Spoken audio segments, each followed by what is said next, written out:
Dios les bendiga, hermanos. Que la gracia, la paz, la misericordia de nuestro Señor esté con su amada iglesia. A veces cuando decimos o hablamos acerca de la iglesia, pensamos que solamente somos nosotros. Los teólogos concuerdan en que lo que para nosotros es la iglesia visible, probablemente para Dios no lo sea. La iglesia invisible son todos aquellos hombres, mujeres regenerados a través de la misericordia del Señor y sobre los cuales el Señor aguarda pacientemente para tenerlos a su lado al final de sus vidas, al final de los tiempos. Y antes de alimentar a la iglesia visible, creo que es importante el hacer lo que hacían nuestros hermanos de los primeros siglos, recurrir constantemente al Señor para ponerlo todo en sus manos. Así es que, hermanos, vamos a tomar un momento para poder rogar al Señor por la palabra y pedir que en su misericordia sea Él quien nos hable a cada uno de nosotros. Vamos a orar, hermanos. Amado Señor, Dios grande y todopoderoso, Creador del cielo y de la tierra, Dios omnipotente, cuya grandeza y poderío escapa a nuestros pensamientos,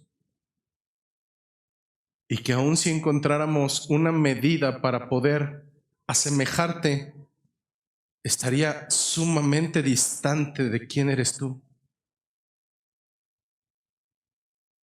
Aún con todo ese poderío, a ti te ha placido, Señor, hacernos poco más que los ángeles, pues somos la única creación que fue hecha a tu imagen, a tu semejanza. Mas al mismo tiempo de tener un lugar privilegiado, aún seguimos caminando, Señor, bajo los ritmos de esta vida, en necedad, en carnalidad, probablemente sin contemplar que el juicio se encuentra cerca.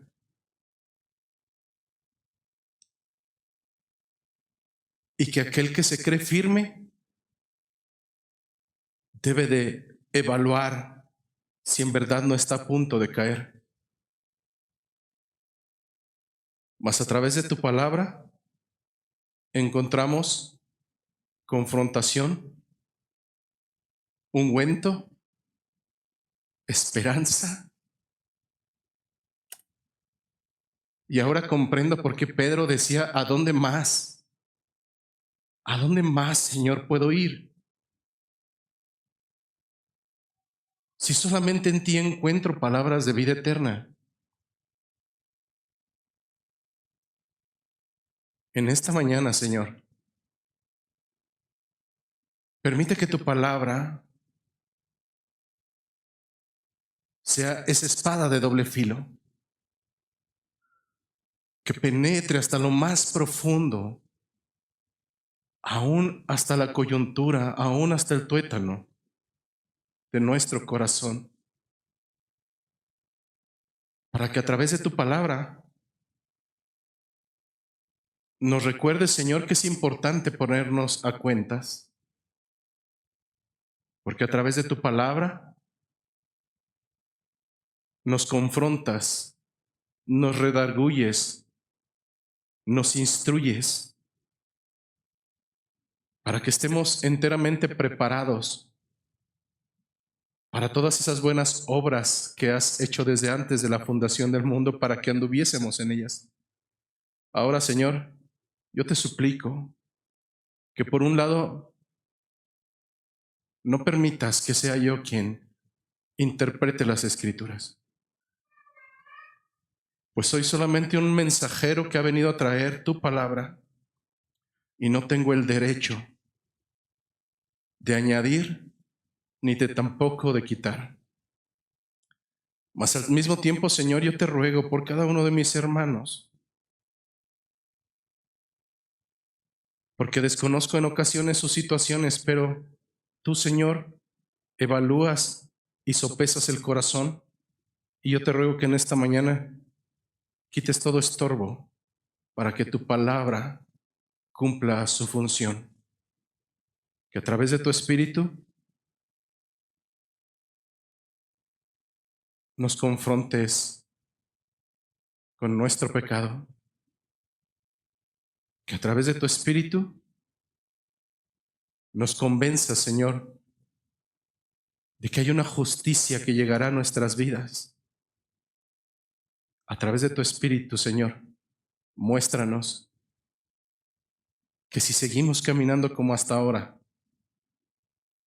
vendrá el juicio.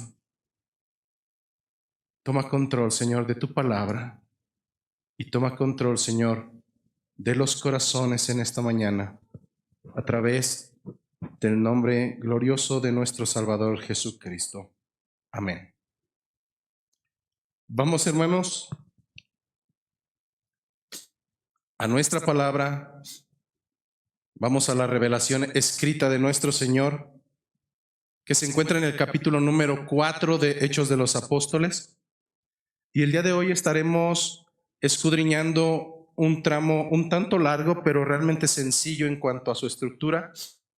El día de hoy estaremos escudriñando de los versículos 23 a versículo 31. Dice la palabra de nuestro Señor: y puestos en libertad, hablando de Pedro y de Juan, vinieron a los suyos y contaron todo lo que los principales sacerdotes y los ancianos les habían dicho. Y ellos, es decir, los hermanos a los cuales acudieron, habiéndolo oído, alzaron unánimes la voz a Dios y dijeron: soberano Señor, tú eres el Dios que hiciste el cielo y la tierra, el mar y todo lo que en ellos hay.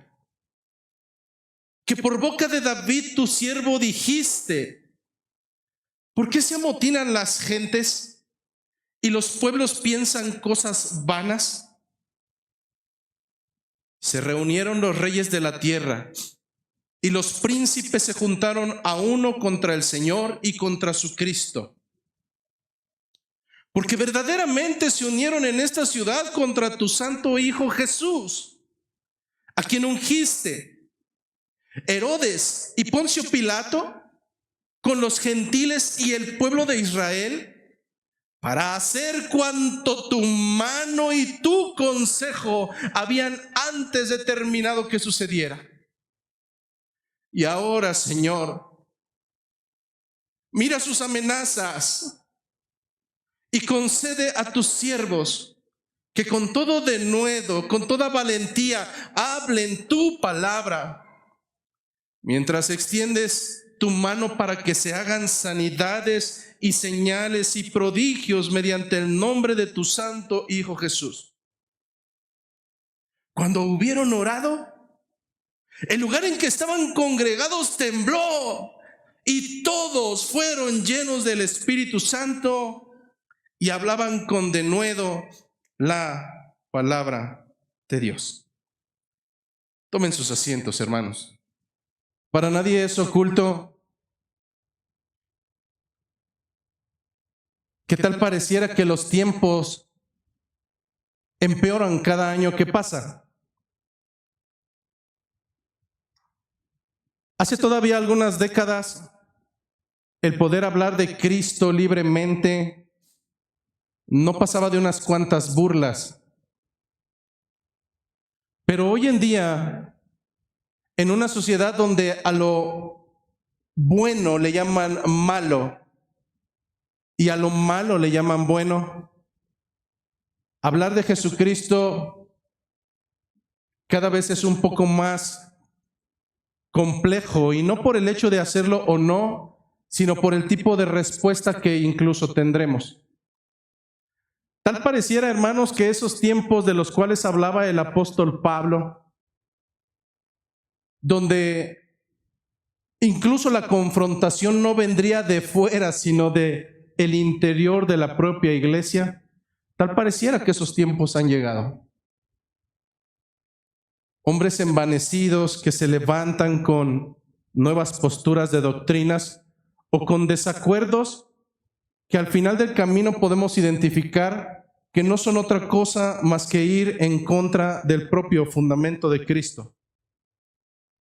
Y es en este sentido que creo que en muchas de las ocasiones, en más del pensamiento de algunos de ustedes, vendrá esa idea resonante de cómo es que debemos reaccionar ante la agresión, ante el descrédito, ante la burla, ante la segmentación. Es una buena pregunta para cualquier creyente.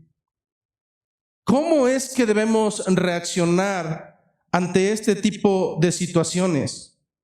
¿Acaso como iglesia, mientras la oposición aumenta, debemos de guardar silencio? O por otro lado, ¿qué tal, hermano, que incluso entre nosotros mismos el evangelio ya no es el evangelio, y ante esa contraposición, entonces, ¿acaso será necesario que nuestra respuesta como iglesia sea la de pelear? ¿O ante esta nueva cultura que se opone abierta y tajantemente al fundamento de Cristo, aún en medio de nosotros, como iglesia, acaso deberemos de temer y por tanto volver atrás? Personalmente no encuentro una respuesta tajante, pero lo que sí encuentro a través de las Escrituras y a través específicamente el texto del día de hoy, no es cómo debo reaccionar, sino encuentro un ejemplo de cómo es que los verdaderos creyentes y la iglesia reaccionaron ante un movimiento que realmente era contradictorio y con guerra abierta hacia Cristo, nuestro amado Señor. Nosotros estamos ante un texto donde nuestros hermanos acaban de ser libertados de un juicio que moralmente era incorrecto y cuya justicia no tenía un solo gramo de la ley de Dios. Pero ellos acaban de ser libertados con una serie de amenazas donde les han prohibido no solamente enseñar sobre el nombre glorioso de Jesucristo, sino aún siquiera mencionarlo. La pregunta ante un verdadero momento de tensión como el que están viviendo nuestros hermanos Pedro y Juan, la pregunta sería, ¿cómo es que reaccionaron ellos? ¿Qué puedo aprender en esta mañana cuando las situaciones de tensión a causa del evangelio llegan a mi vida, llegan a mi familia o llegan a mi propia congregación? Luego entonces, Pedro y Juan, habiendo sido arrestados, juzgados y amenazados, y habiendo sido entendidos de que no hablasen más en aquel nombre, son puestos en libertad. Y lo primero que hacen, de acuerdo al texto del día de hoy, es correr rápidamente hacia sus hermanos, hacia su familia, hacia su lugar seguro. Y comenzaron a contar todo lo que había sucedido. Nosotros debemos observar en esta mañana que la primera reacción de nuestros hermanos Y la primera reacción que debiéramos de tener nosotros no fue una queja. Ellos pudieron haberlo hecho, pero lo que encontramos de primera instancia de la reacción de un creyente ante los momentos de tensión a causa del nombre de Jesucristo no es una lamentable queja. Ellos no corrieron a lamentarse, ellos no fueron a esconderse. ¿Qué fue lo que ellos hicieron, hermano? Ellos corrieron inmediatamente a orar, a dirigirse delante de su Señor, a tener comunión con aquel que es soberano, con aquel que todo lo puede, con aquel que nos ha creado. De tal manera que en el versículo 24 encontraremos cómo es que Lucas nos narra: y ellos, habiéndolo oído, hablando acerca de los hermanos de la familia en la fe, alzaron unánimes la voz a Dios. Cuando leía este texto, me conmovía, de verdad me conmovía. Porque con honestidad, al igual que muchos de ustedes, he pasado por momentos de tensión a causa del Evangelio. Y al mismo tiempo que me conmovía este texto, me avergonzaba.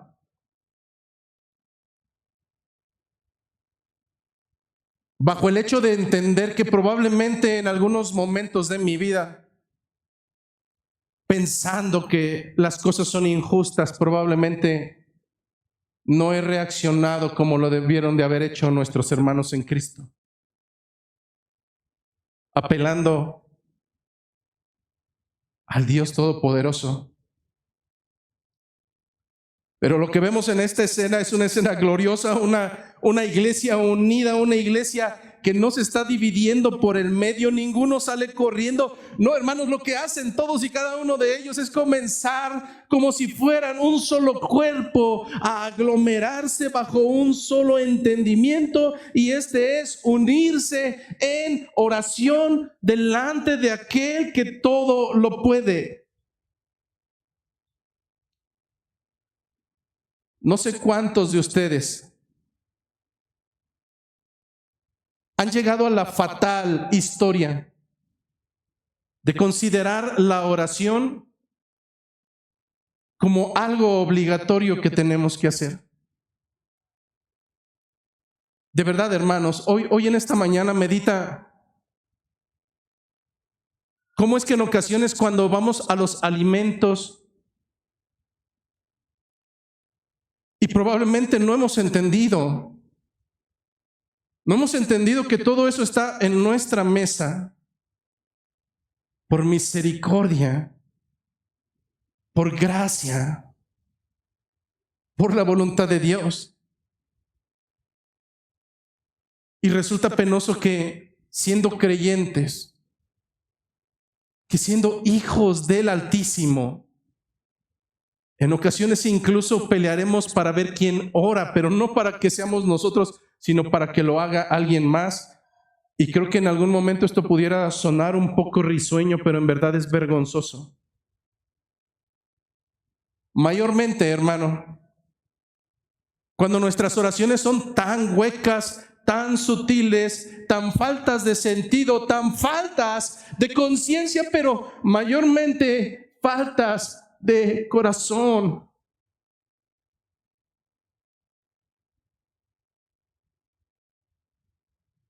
Amado Señor, te damos gracias por los alimentos. Bendícelos, gracias, amén. Hemos olvidado que Él, siendo el dueño del oro, de la plata, siendo aquel que puede restringir los alimentos de las cosechas, que puede traer una hambruna, hemos olvidado, amados hermanos, que todo sucede por misericordia, todo sucede por su mano, todo sucede bajo su soberanía, bajo su voluntad. Si tan solo comprendiéramos a quién nos estamos dirigiendo, si tan solo, hermanos, conscientemente regresáramos nuestro pensamiento, al igual que lo hicieron nuestros hermanos, incluso nuestra vida sería diferente. En muchas de las ocasiones, no es que el Señor se haya ausentado. En muchas de las ocasiones, hermano, no es que Él haya propuesto abandonarnos. En algunas ocasiones sucederá lo que sucede con aquella mujer que narra en el libro de Cantar de los Cantares, cómo es que un día despertó y su amado no estaba allá.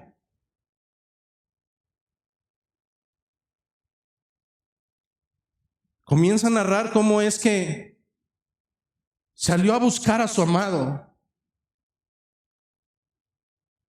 Salió a buscarlo a las plazas y no lo encontró. Salió a buscar a diferentes lugares y no lo encontró.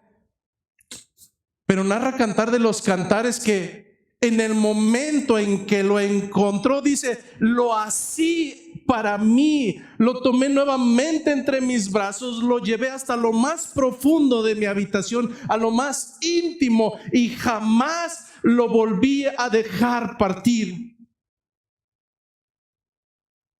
Hay un grave riesgo para nosotros los creyentes, y es que en algún momento probablemente llegue ese momento inadvertido en el cual realmente nos estamos engañando.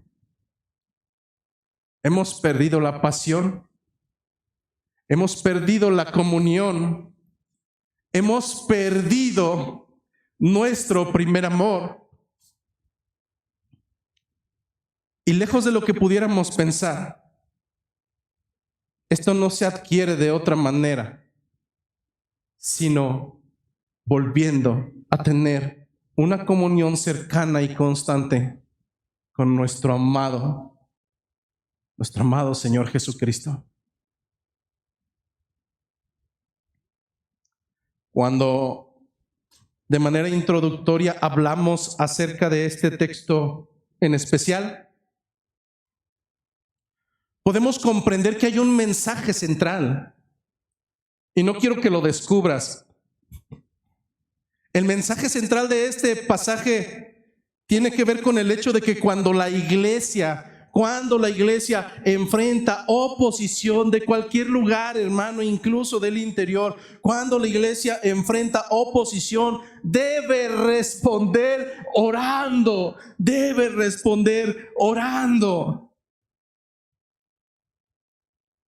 Una oración que reconozca la soberanía de nuestro Señor, pero además una oración, un acercamiento, pidiendo, no por venganza, no por justicia divina, no, hermanos, una oración a través de la cual roguemos al Señor que nos permita seguir proclamando su evangelio a pesar de todos los obstáculos, y hacerlo con denuedo, hacerlo con valentía. La realidad es que este no es nuestro reaccionar, pero también considero que nunca hay un momento para poder encaminar nuevamente tus pasos. No es de sabios tener un fuerte carácter agresivo, no, hermanos. Es de sabios tener humildad y reconocer cuando no hemos hecho las cosas de una manera correcta, y humildemente estar dispuestos a pedir perdón. Es necesario en esta mañana, hermano, que entiendas que Dios resiste a los soberbios. Dios resiste a los soberbios, pero extiende misericordia para los humildes, para los mansos de corazón. Así es que en esta mañana, tomando ejemplo de la manera en cómo reaccionaron nuestros hermanos de la iglesia primitiva ante la amenaza a través de la oración, identificaremos solamente dos aspectos a poder exponer en esta mañana, solamente dos subtemas. Nuestro esquema es tan sencillo que identificamos que el tema central es la oración, pero iremos a dos subapartados, dos elementos que debe de contener la oración. El primero de ellos lo hemos titulado Una oración que reconoce la obra soberana de Dios. Una oración que reconoce la obra soberana de Dios. Y estaremos abarcando los versículos 23 a versículo 28. Pero después viene un segmento un poco más pequeño, de los versículos 29 a 31. Y nosotros veremos cómo es que esta oración es una oración que pide valentía para seguir hablando. Una oración que pide valentía para seguir hablando. No piden que se acabe la persecución. No, ellos piden que el Señor les dé valentía, denuedo, poder, firmeza, pasión. ¿Para qué? Para seguir predicando.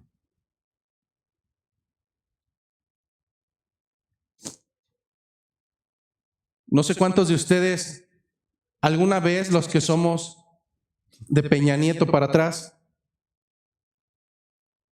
nuestro sueño en algún momento fue tener un carro, un auto. Y usualmente uno como estudiante o como persona que no tenía mucha capacidad económica, aspirábamos al gran escarabajo, al gran auto todoterreno llamado el bocho. Algunos lo tuvimos, gracias a Dios, por misericordia de Dios. Y algo peculiar, aunque no hayas tenido uno de esos autos, es que les llamaban todoterreno. Cuando Querétaro se inundaba, estaba seguro de que todos los autos se iban a quedar parados, a excepción del poderoso Volkswagen. Algo bien peculiar de ese auto es que difícilmente podía quedarse parado porque el motor no lo tenía al frente, sino en la parte posterior. Entonces ibas abriendo el agua y no se mojaba el motor, a menos que quedaras estático. Pero algo peculiar de ese motor, y me puede desmentir el hermano David si me equivoco o digo alguna cuestión fuera de lugar, pero algo bien curioso de ese auto es que si se rompía la banda del motor, la podía suplantar con cualquier cosa. Y cuando digo cualquier cosa, es cualquier cosa. Algunos la llegamos a suplantar con una media de pies. Hacías un nudo, la ponías y jalaba el auto. Algunos otros con alguna bolsa de esas que antes daban en las tiendas, la amarrábamos, hacíamos una tira y a jalar y andaba el auto. Cualquiera diría ante esa mexicanada que está funcionando, que es funcional. La realidad, hermanos, la realidad es que si eso lo viera un ingeniero como nuestro hermano Joel, diría, esto no debe de ser así. El hecho de que funcione, el hecho de que aparente que está funcionando, el hecho de que aparentemente esté funcionando no quiere decir que realmente sea funcional. Quiero que pienses en la oración que probablemente muchos de nosotros hacemos. Y el hecho de que la estemos haciendo sin las motivaciones correctas, sin la estructura correcta, puede ser motivo de mucho de nuestro caminar. ¿A dónde quiero llegar?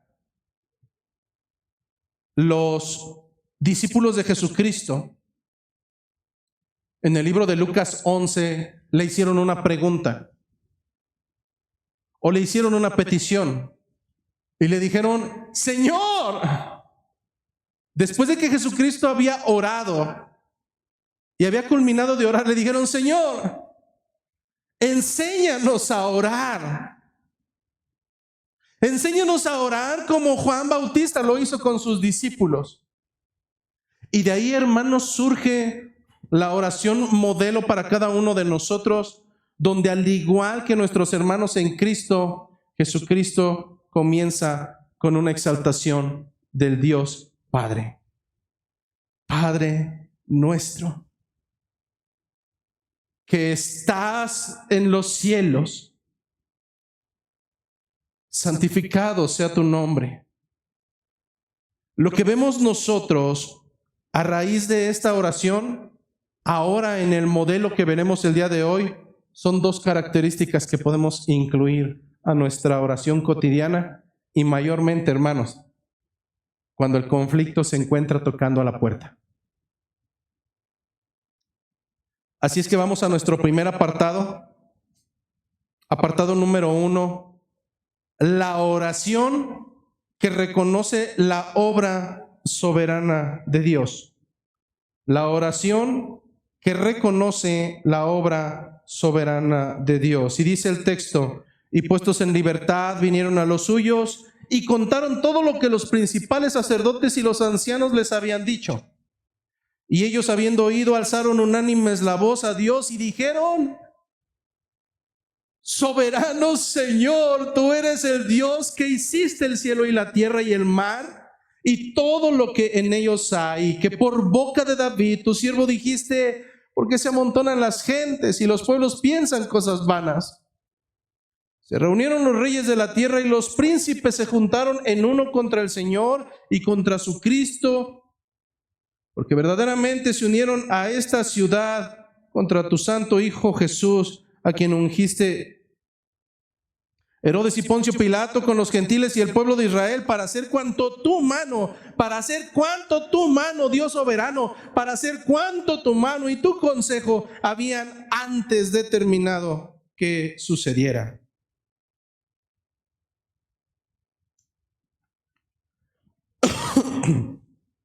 Pedro y Juan nos ponen un primer ejemplo de qué hacer ante el momento de oposición. Y quiero que pienses, ¿qué has hecho tú cuando ha venido la oposición? Yo lo estuve meditando, hermano. Pero ellos, en el tiempo de oposición, corrieron al lugar donde estaban los suyos. Quiero que comprendas en esta mañana que la individualidad no es parte de la cristiandad. Muchos de nosotros seguimos luchando contra ese sentimiento que es antibíblico. Muchos de nosotros seguimos pensando en el hecho de: sí, asisto a una iglesia, voy a una iglesia, pero acabando las 12, ahí se ven, nos vemos hasta el próximo jueves o hasta el próximo domingo. Hermano, cuando viene un enemigo, es más sencillo cuando somos dos. Pero hay de aquel que está solo. Pero seguimos insistiendo dentro de nuestra propia soberbia, hermano. No tiene otro nombre. No puede tener otro nombre. Y se llama soberbia. La soberbia es la característica distintiva que nos hace diferentes de los demás y la enarbolamos como nuestra fortaleza. Soy inteligente, no como ustedes, pudiera decir alguno. Eso es soberbia. Soy hermosa y tengo la mejor ropa. Eso se llama soberbia. Yo puedo solo. No tengo que dar molestias. Aun cuando vivo en un cuerpo, soy un dedo y soy fuerte. Eso es soberbia. Lo que hacen nuestros hermanos bajo el consejo neotestamentario y la razón por la cual fue instituida la iglesia es porque hemos sido comprados no por obligación. En tu familia naciste porque ahí naciste, pero el cuerpo en Cristo es un cuerpo de creyentes que ha sido por misericordia comprados. El Señor nos ha adoptado. Imagínate que somos un montón de adoptados y nos han puesto en la misma casa del Rey para que cada uno de nosotros, hermanos, tengamos la fortaleza de llevar las cargas los unos de los otros. Pero seguimos insistiendo en que somos seres individuales, que no queremos dar cargas, que no queremos preocupar a los demás.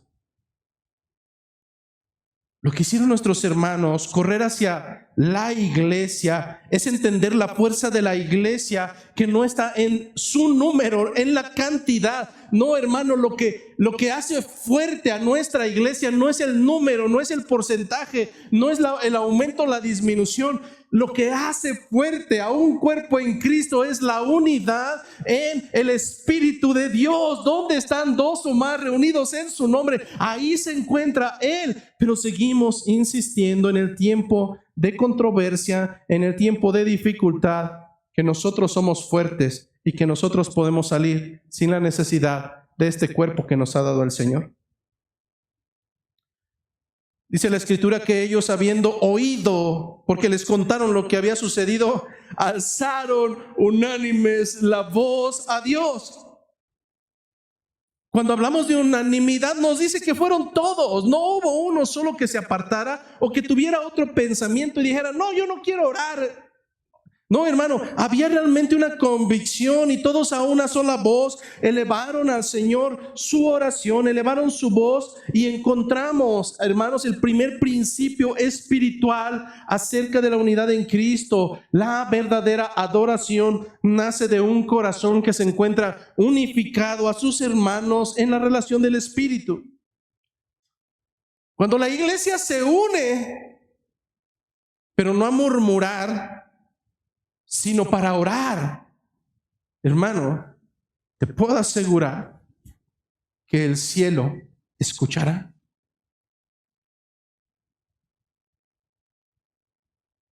Me atrevo a decir, como decía mi pastor, si las Escrituras instan y prometen y el Señor no cumple, ven y escúpeme a la cara. Decía nuestro pastor. ¿Y sabes qué sucedió? Su cara siempre estuvo seca. No hubo un solo escupitajo. Porque si Dios lo ha escrito, si Dios lo ha prometido, es porque así será. Luego entonces, la oración de esta comunidad no comenzó con una lista de peticiones. Señor, que venga fuego consumidor bajo esos impíos que nos han hecho mal. Señor, trae tu justicia y que descienda sobre este lugar. No, hermanos, lo que pasa a continuación es hermoso. La oración comienza con una declaratoria de fe, un punto teológico importante. Ellos comienzan a decir: soberano Señor, tú eres el Dios que hiciste el cielo y la tierra y el mar y todo lo que en ellos hay. Ellos pudieron apelar a una autoridad terrenal, a la autoridad del Sanedrín, a la autoridad de los ancianos, pero no fue así. Ellos unánimes apelaron a un poderío que es más alto que todas las cosas. De hecho, cuando mencionan soberano Señor, utilizan una palabra sumamente hermosa en el griego, que es la palabra despotés, y se traduce no solamente como soberano, sino como dueño absoluto. dueño absoluto. Hermano, a veces hemos olvidado que Él es el despotés, que Él es el dueño absoluto de todo cuanto hay en esta tierra. Es dueño incluso de los malosos, es dueño de los burladores, es dueño de sus propios enemigos.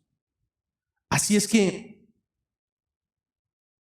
la palabra que usan bajo esta confesión traduce la percepción de autoridad que tienen sobre ese creador, y es total, no es parcial, nada se escapa delante de su presencia. De tal manera que ellos están orando con una convicción, y esta convicción es la idea central de que Dios no tiene descuido sobre nada, que Dios puede intervenir sobre todo lo que hay en esta tierra, que Dios, aun cuando no lo pidamos, Él tiene el control. Aun cuando nuestro pensamiento humano quisiera viajar y decir: Señor, ¿por qué estás permitiendo? Señor, ¿qué no estás viendo? ¿Acaso hemos olvidado que Él, directamente Él, es el despotés, el dueño absoluto? Hermano, al igual que nuestros hermanos en Cristo, nuestra oración debe estar plagada no solamente de palabras, sino de una convicción total y certera. Todo lo que pasa en mi vida, todo, absolutamente todo, lo que me gusta, lo que no me gusta, lo que duele, lo que daña, lo que da gozo, todo proviene de la misma fuente soberana y proviene de las manos de Dios.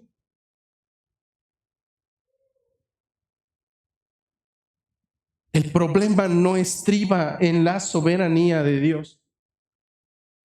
El problema estriba en nuestros corazones ingenuos que aún siguen dudando de aquel que es el dueño de la tierra, que es el dueño de los cielos, y que por tanto nada se escapa a su voluntad.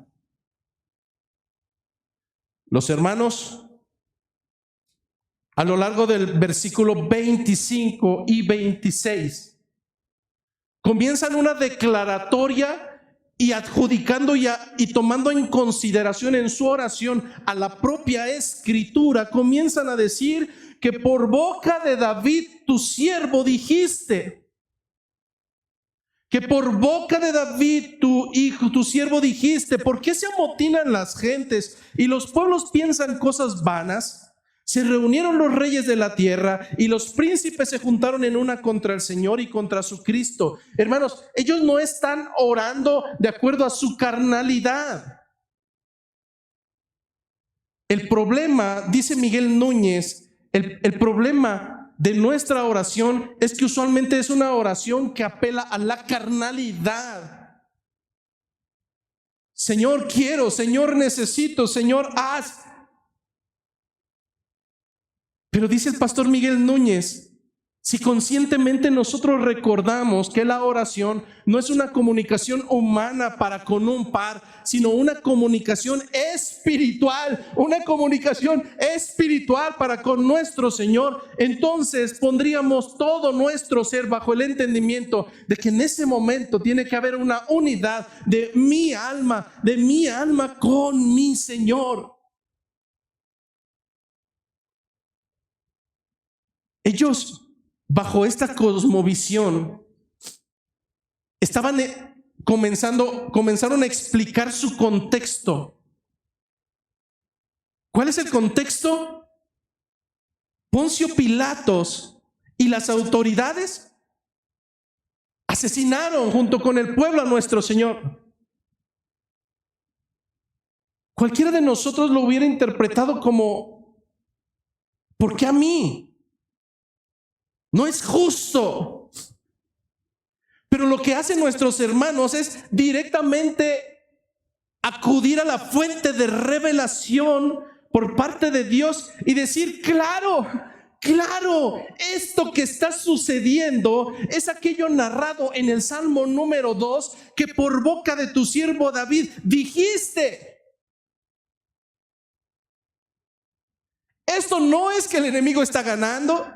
Esto no es que todos se pusieron contra nosotros. No, esto estaba dicho ya por la boca de tu siervo David y es el cumplimiento de lo que tú mismo nos habías dado como revelación. Cuando nosotros acudimos al Salmo número 2, es un salmo que contiene este texto. ¿Por qué se amotinan las gentes y los pueblos piensan cosas vanas? Se reunieron los reyes de la tierra y los príncipes se juntaron en una contra el Señor y contra su Cristo. ¿Cuándo fue escrito? Cientos de años atrás. Cientos de años atrás. A veces queremos que todo cobre conciencia y decir, bueno, el Señor seguramente en algún día me dará entendimiento de por qué estoy pasando esto. No, hermano, ellos tuvieron que pasar cientos de años para ver el cumplimiento de una revelación que ahora se hacía bajo la voluntad del Señor. Pero algo importante de esto acerca de la referencia del Salmo 2 es que ese salmo no solamente habla del Cristo cientos de años atrás, y no solamente habla de cómo es que le escarnecerían y cómo se levantarían contra él. El salmo se centra sobre la idea de que las personas confabulan contra Dios. ¿Y sabes qué hace Dios? En el Salmo 2 no le queda otra más que burlarse de tal atrevimiento. Y finalmente en ese salmo, donde la cucaracha se pone contra el Creador y donde el Creador no puede sino solamente sonreír ante tal atrevimiento, el Señor deja claridad en el Salmo 2 que suya es la justicia, que suyo es el desenlace. Así es que los hermanos de la iglesia en Jerusalén interpretan su realidad a través de la palabra. Hermano, ¿cuántas veces cuando viene la enfermedad describimos nuestra realidad a través de la palabra? ¿Cuántas veces cuando alguien te defraudó, te rompió el corazón, obró contrario a como tú obraste con él, cuántas veces acudes a la palabra para dar esa explicación? No, hermano. Usualmente nuestra carnalidad tiende a querer una respuesta y a querer que el panorama sea lindo, cuando la propia Escritura nos ha dejado claro que la negación de nosotros mismos es el principio de seguir al Maestro. Continúa diciendo ahora en el versículo 27, porque verdaderamente se unieron en esta ciudad contra tu Hijo Jesús, a quien ungiste, Herodes y Poncio Pilato con los gentiles y el pueblo de Israel. Lo que está haciendo el pueblo, lo que están haciendo nuestros hermanos, es traer esa realidad a su realidad actual. ¿Por qué asustarnos? ¿Por qué asustarnos cuando viene la confrontación? ¿Acaso el Señor no lo escribió? ¿Acaso el Señor, cuando empezó a elegir a los suyos, no les dejó claridad? O probablemente nuestra memoria selectiva no nos hace recordar, porque esa parte no nos gusta, que el Señor dejó claridad que seríamos como ovejas en medio de lobos. ¿Acaso no hay claridad para nosotros? El costo que implica seguir al Maestro. ¿Acaso no recordamos que los propios enemigos a causa del Evangelio surgirían al interior de nuestra propia familia? Pero aún con ello el Señor dejó claridad que aunque padre y madre te dejen, aún con eso Él te recogerá. ¿Acaso no hemos olvidado? ¿Acaso hemos olvidado que Él no vino a traer paz? que Él vino a traer conflicto, Él vino a traer espada. ¿Acaso hemos olvidado que incluso a causa de Jesucristo, el conflicto vendría entre los más cercanos, padres contra hijos, hijos contra padres, nueras contra suegras? Hermano, pretender a estas alturas del camino dar una respuesta antibíblica no es opción. Todo se encuentra bajo la soberana voluntad del Señor y todas las cosas nos son para bien. Los hermanos reconocieron y lo primero que hicieron fue confesar: Señor, todo está bajo tu mano. Todo. No se escapa absolutamente nada. No se escapa absolutamente nada. Señor, todo está bajo tu mano. De tal manera que este tipo de oración no busca transformar el exterior, pero lo que sí logra este tipo de oración es, buscando transformar el exterior, realmente transforma el interior. Cuando un corazón está totalmente convencido, totalmente plagado y no hay un espacio para la duda de que el Señor es soberano, entonces, hermano, realmente el texto que tanto repetimos, todas las cosas no son para bien, todas las cosas no son para bien. Cuando el corazón está totalmente convencido de la soberanía del Señor, entonces realmente no solamente hablaremos, sino viviremos y comprenderemos que en realidad todas las cosas no son para bien.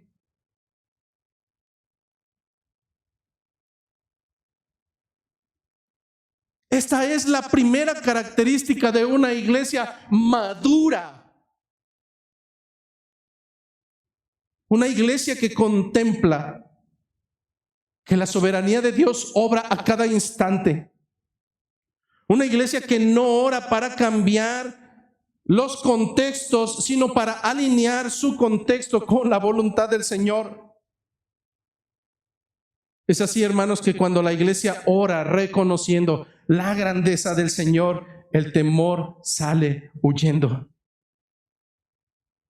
Porque quien ve la mano de Dios sobre su propia historia no se asusta ante las manos de los hombres. Es así como llegamos a nuestro segundo apartado. Y ahora la oración tiene un segundo elemento. Y nos dice en nuestro segundo apartado, la oración que pide valentía para la exposición del Evangelio.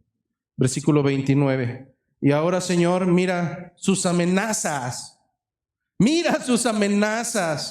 y concede a tus siervos que con todo denuedo hablen tu palabra. Mientras extiendes tu mano para que se hagan sanidades y señales y prodigios mediante el nombre de tu santo Hijo Jesús. Dice el versículo 31 que cuando hubieren orado, el lugar en que estaban congregados tembló y todos fueron llenos del Espíritu Santo y hablaban con denuedo la palabra de Dios. Después de reconocer la soberanía de Dios, ahora los hermanos presentan su petición. Pastor, es que ¿acaso está invalidado el pedir algo al Señor? No, hermano, si no se lo pides a Dios, ¿a quién se lo pides? ¿A Satanás? No. Pero, hermano, tenemos que ser mesurados y espirituales. La petición primera pudo haber sido otra, pero ellos comenzaron a presentar su oración, primero identificando que hay un problema. Dice la primera parte del versículo 29, y ahora, Señor, mira sus amenazas. ¿Acaso el Señor no las tenía consideradas? Claro que sí. Pero ellos no se concentraron en el problema, hermano. Ellos pudieron haberse quedando, como lo hicimos nosotros, o algunos de nosotros, gimoteando durante meses y meses. Es que no es justo, es que no se vale. Y es que... No, hermano, a lo que sigue. Y ahora, Señor, mira sus amenazas, tan, se acabó. Ahí está el problema. Es imposible no poderlo observar, es imposible ocultarlo. Ahora, Señor, mira sus amenazas. Ellos no están negando de que hay un conflicto, no están negando de que hay una situación que es adversa. Pero, hermano, la diferencia está donde colocan esa amenaza. Y los hermanos del primer siglo colocaron esa amenaza bajo la autoridad divina, no bajo su propia respuesta. Vas a ver, yo voy a hacer y ahorita voy a ir a buscar. No, hermano, no. Señor,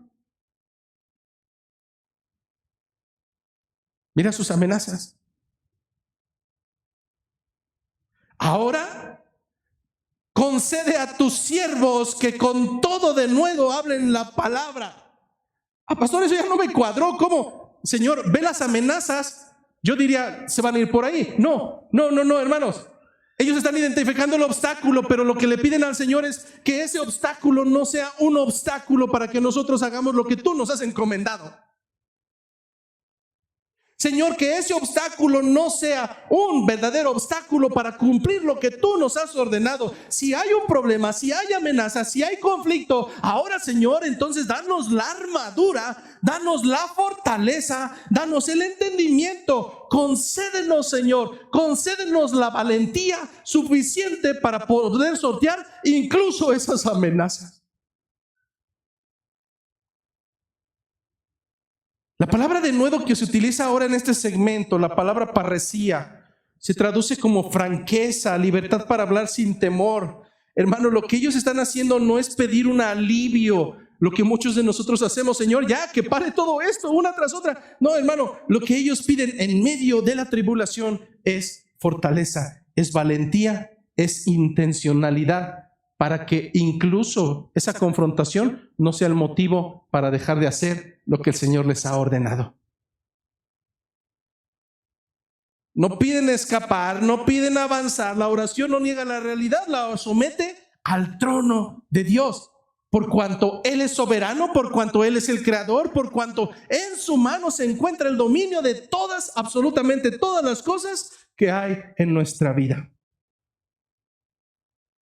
Si tan solo pudiéramos orar como nuestros hermanos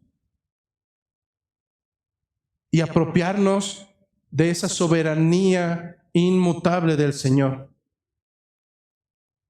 podríamos experimentar que a través de la fe el temor se disipa. Cuando confías en aquel que es todopoderoso, cuando realmente tu corazón confía, está totalmente certero, convencido de que Él es el soberano, entonces no puede haber cabida, no puede haber un solo espacio, no hay un solo escondrijo para que el temor pueda anidarse en nuestras vidas. No lo puede haber. Pastor, entonces, ¿por qué tengo miedo? ¿Por qué siento ira? Te acabo de decir que cuando la convicción no es total, entonces cualquier otra cosa puede ocupar ese lugar. Hermano, hoy es tiempo que meditemos de manera personal acerca de nuestra relación con Cristo. Dejemos la relación de Juancho. ¿Cómo estoy yo honestamente en esta relación de confianza con mi Señor? Pero además, ellos reconocieron que no podían solos. ¿Has orado alguna vez así? Desesperado, Señor. Si Pablo era un siervo inútil, yo no sé dónde quedo yo. Estoy muy por debajo. Incompetente, sin fortaleza. Pero ahora sé, si yo no tengo fortaleza, entonces clamaré por quien sí la tiene. Es entonces que nuestros hermanos, al momento de pedir valentía para seguir exponiendo el Evangelio, claman por un aliado y dicen: mientras extiendes tu mano. Danos valentía, Señor, danos valentía, pero que todo esto sea mientras tú extiendes tu mano. Cientos de hombres bíblicos llegaron a esa conclusión: Señor, soy tardo de lengua, no puedo hacerlo. Señor, si tu presencia no va conmigo, entonces no me mandes que vaya. Hermano, si con humildad reconociéramos cada mañana nuestras incompetencias, pero al mismo tiempo reconocemos que hay una fortaleza que nos puede sustentar y que puede alentarnos a través de su mano, la historia sería diferente. Nuestros hermanos exclaman por la intervención divina, pero además piden que haya evidencia de que Él está con ellos. Señor, mientras extiendes tu mano a través de sanidades, señales, prodigios, pero todo esto mediante el nombre de tu santo Hijo Jesús. La iglesia pide valentía para hablar. Dios ha prometido a actuar.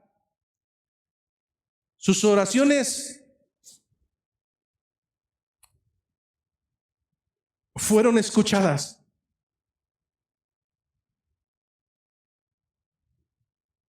Hermano, nunca llegues a ese callejón fatídico. Nunca llegues a esa calle que no tiene salida, la cual tiene su nombre escrito y dice: Dios no contesta. Nunca llegues a ese callejón, hermano. Lo que vemos a través del texto es que ellos oraron de la manera correcta, ellos pidieron de la manera correcta, ellos pidieron lo que era lícito y lo que era espiritual. ¿Y qué sucedió? Dios respondió de manera inmediata. Dice el versículo 31 que cuando hubieron orado, el lugar tembló. Así como sucedió en Éxodo 19:18, a través de un temblor se mostraba la presencia del Señor. Y entonces todos fueron llenos del Espíritu Santo.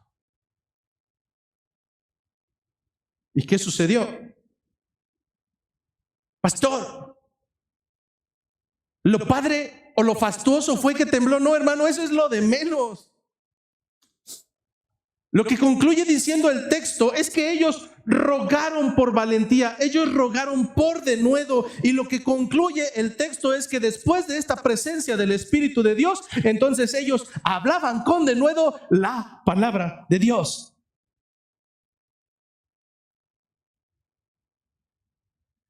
Por tanto, podemos decir que en este segundo apartado, la oración que pide valentía, no librarse del trabajo, no, hermano. La oración que pide valentía no busca escapar de la misión que el Señor nos ha otorgado. La oración por valentía es para cumplir lo que el Señor nos ha demandado. Por tanto, cuando la iglesia se rinde ante la soberanía de Dios, el mundo puede temblar, pero el pueblo de Dios permanece firme y permanece para siempre.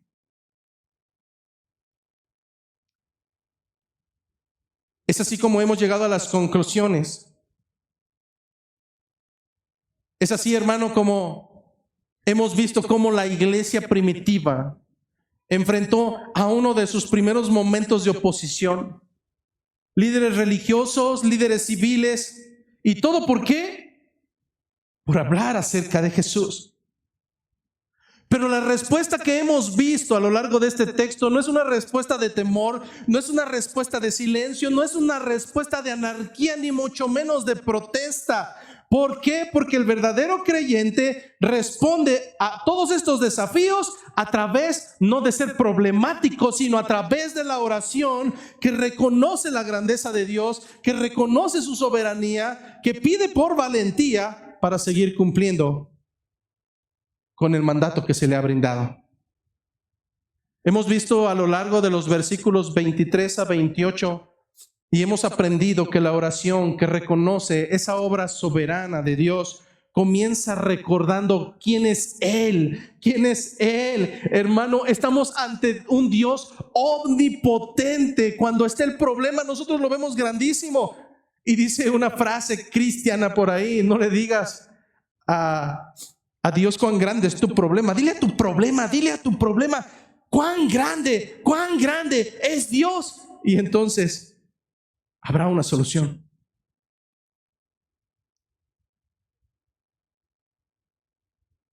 A lo largo de los versículos 29 a 31, la iglesia pidió valentía. De verdad, hermano, yo entiendo, soy ser humano.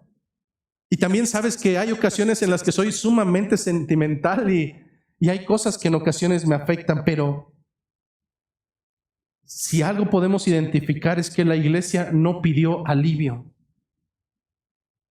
La iglesia pidió fortaleza. No ruega que se acabe la persecución, sino que el evangelio siga avanzando. Esta es una oración madura. Un corazón enfocado en la misión. Y la respuesta de Dios, hermanos, fue inmediata. El lugar tembló, ellos fueron llenos del Espíritu Santo y comenzaron a hablar con denuedo la palabra de Dios. Así es como obra nuestro Señor.